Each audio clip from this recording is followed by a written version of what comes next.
सुनो, एक इंसान था जिसका नाम आज भी फिल्म जगत में अमर है। उस इंसान का नाम था राज कपूर। राज कपूर केवल एक अभिनेता नहीं थे, केवल एक निर्देशक नहीं थे, बल्कि वो एक पूरा दौर थे। एक ऐसा दौर जिसमें सपने बुनते थे, गाने गाए जाते थे और लोग रोते भी थे, हंसते भी थे। लेकिन आज मैं तुम्हें जो कहानी सुना रहा हूं, वो सिर्फ उनकी सफलता की नहीं है, बल्कि उस संघर्ष की भी है जो उन्होंने अपने बचपन से लेकर अपनी आखिरी सांस तक झेला। राज कपूर जी का जन्म 14 दिसंबर 1924 को हुआ था। किसी बड़े घराने में नहीं, बल्कि एक ऐसे घर में जहां सपने तो बहुत बड़े थे, पर हालात उनसे भी बड़े दुख देते थे। उनके पिता पृथ्वीराज कपूर एक रंगमंच के कलाकार थे। वो भी एक बड़ा सपना लेकर पेशावर से बंबई आए थे। लेकिन उस जमाने में ना तो फिल्म इंडस्ट्री इतनी विकसित थी और ना ही रंगमंच के कलाकारों की कोई खास इज्जत होती थी। घर का खर्च चलाना बहुत मुश्किल था, पर फिर भी कपूर परिवार के दिल में एक अजीब सा जज्बा था, जैसे कोई भीतर से कह रहा हो कि एक दिन ये परिवार मेहनत और कला से पूरी दुनिया में पहचान बनाएगा। राज कपूर ने बचपन से ही अपने पिता की कठिनाइयों को देखा। जब पिता नए नए नाटकों में हिस्सा लेते तो घर में खुशियां होती, लेकिन जब काम नहीं मिलता तो उनके चेहरे पर उदासी छा जाती।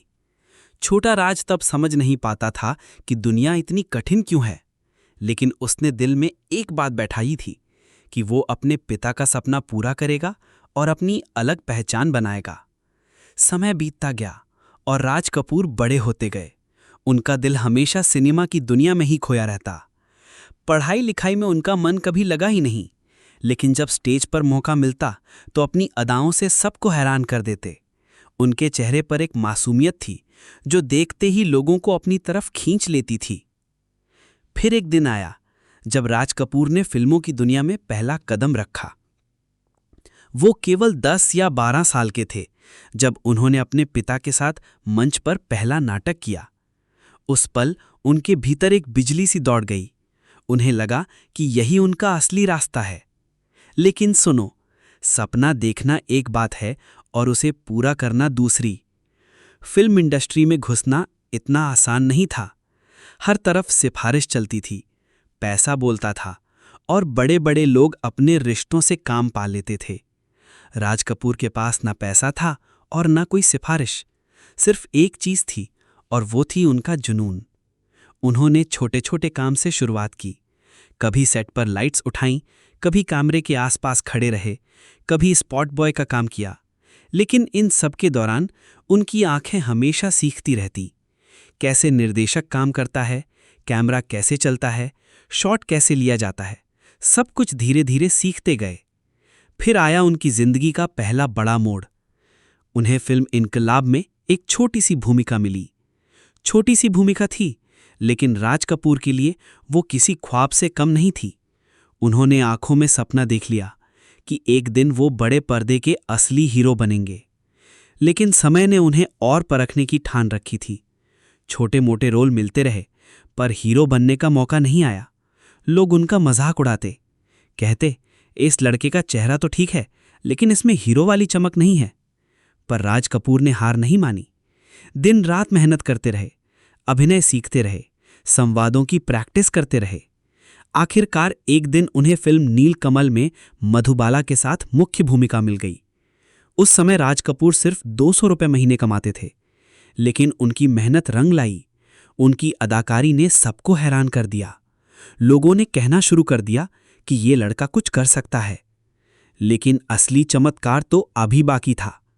सिर्फ 24 साल की उम्र में राज कपूर निर्देशक बन गए। उन्होंने बनाई फिल्म आग। ये फिल्म उनके लिए एक नई पहचान लेकर आई। लोग हैरान थे कि इतना छोटा लड़का इतनी गहराई वाली फिल्म कैसे बना सकता है। लेकिन सफर इतना आसान कहाँ था। आग के बाद उन्होंने बनाई बरसात, और बरसात ने उनका जीवन ही बदल दिया। ये फिल्म बॉक्स ऑफिस पर धमाका कर गई। लोग राज कपूर के इस नए रूप को देखकर दीवाने हो गए। अब उनके सपने सच होने लगे थे। फिर आई वो फिल्म जिसने उन्हें पूरी दुनिया में मशहूर कर दिया। फिल्म थी आवारा। आवारा में राज कपूर ने एक ऐसे लड़के का किरदार निभाया जो समाज के सवालों के बीच फंस जाता है। उनकी अदाकारी ने दुनिया भर के दिल जीत लिए। रूस से लेकर अफ्रीका तक उनका गीत आवारा हूं गूंज उठा। फटे पुराने कपड़े पहने राज कपूर दुनिया के हर दिल में बस गए। राज कपूर का सफर सिर्फ फिल्मों तक सीमित नहीं रहा, उन्होंने सिनेमा को समाज से जोड़ दिया। उनकी हर फिल्म एक कहानी कहती थी, एक ऐसी कहानी जो आम आदमी की जिंदगी को दिखाती थी। फिल्म श्री 420 ने यह साबित कर दिया कि एक गरीब आदमी भी ईमानदारी और मेहनत से अपनी पहचान बना सकता है। लेकिन दोस्त, सफलता के साथ साथ संघर्ष भी चलता रहा। उनकी कई फिल्में फ्लॉप हुई, कई सपने टूटे, लेकिन राज कपूर कभी रुके नहीं। उन्होंने हमेशा नए नए प्रयोग किए। जब लोग उन्हें समझना छोड़ देते, तब भी वो नए किरदार, नई कहानियां और नए तरीके लेकर आते। समय बीता, राज कपूर बड़े हुए, उनकी फिल्में और गहरी होती गईं। उन्होंने बनाई बॉबी। इस फिल्म में नए कलाकारों को मौका दिया और ये फिल्म भी सुपरहिट हुई। राज कपूर सिर्फ कलाकार नहीं थे, वो एक ऐसे इंसान थे जो सपने बुनते थे और उन्हें हकीकत में बदल देते थे। उनके सपनों में आम आदमी का दर्द होता था, एक भिखारी की हंसी होती थी और एक मजदूर का आंसू भी।